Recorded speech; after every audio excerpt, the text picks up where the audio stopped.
Thank you, Speaker. I rise today to speak on the Government Business Program. And firstly, I'd like to join with my colleagues, including the member for Evelyn and the member for Mildura, who spoke before, to congratulate and to welcome the new member for Prahran. Well done. You did a terrific job during the campaign, and it's great to have you here in Parliament with us. I'd also like to welcome the member for Werribee as well.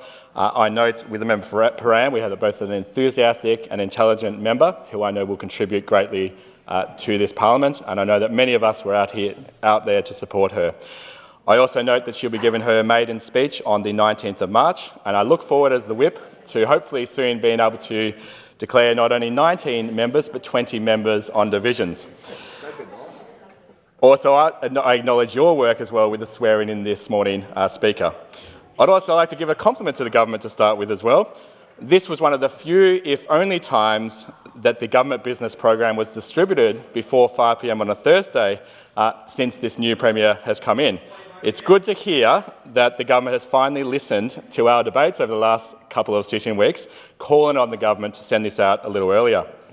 So during this week, we'll be talking about the bills on terrorism, as well as safe patient care and the Help to Buy Commonwealth Powers Bill 2025.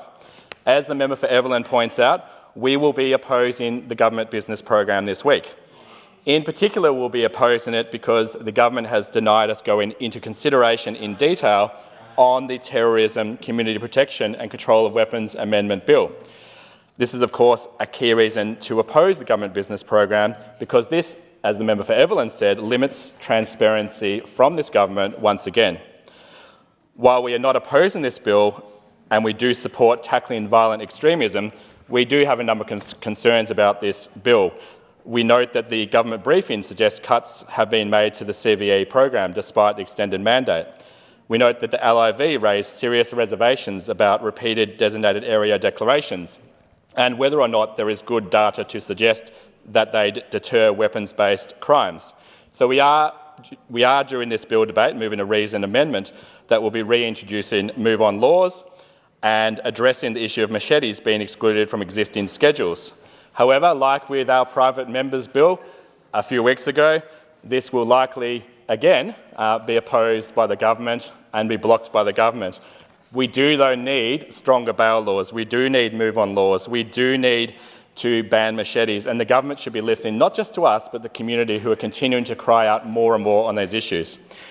Now, going to the next bill on the Government Business Program, we have the Safe Patient Care, Nurse-to-Patient and Midwife-to-Patient Ratios Amendment Bill 2025. Again, we're not opposing this because, of course, the opposition supports improving patient care. However, we do have concerns. We have concerns that under this government, hospitals are getting more and more broke and there are budgetary concerns. So can they find staff to meet the new ratios? Will hospitals have to divert funds away from other important things? And the government's own briefing suggests no firm modelling for additional staff required. With the member for Evelyn and other colleagues, I also thank nurses, midwives and other hospital staff. But I do note that already there has not been a safe working environment with the shortage and budget issues under this government. And that is why there are many nurses, both retired and current, who have been out helping and campaigning actually with the Liberal opposition, including people like Kerry, Jan, Emma and others. Now let's move to the Help to Buy Bill 2025.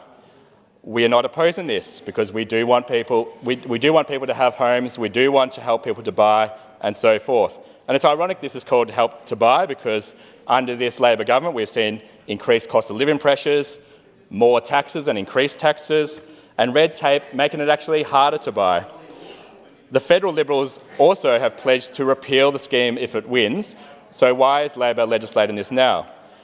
Another point is that the scheme's thresholds with income and price caps remain in draft and there is a lack of detail. And thirdly, if Labor loses the federal election, there could well be a repeal of this soon.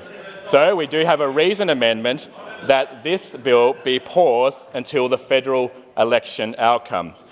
Once again, this government has not listened with respect to this Government Business Program. They should actually be more transparent and listening to the public. That is why we are opposing this Government Business Program. Please listen to the community. Order.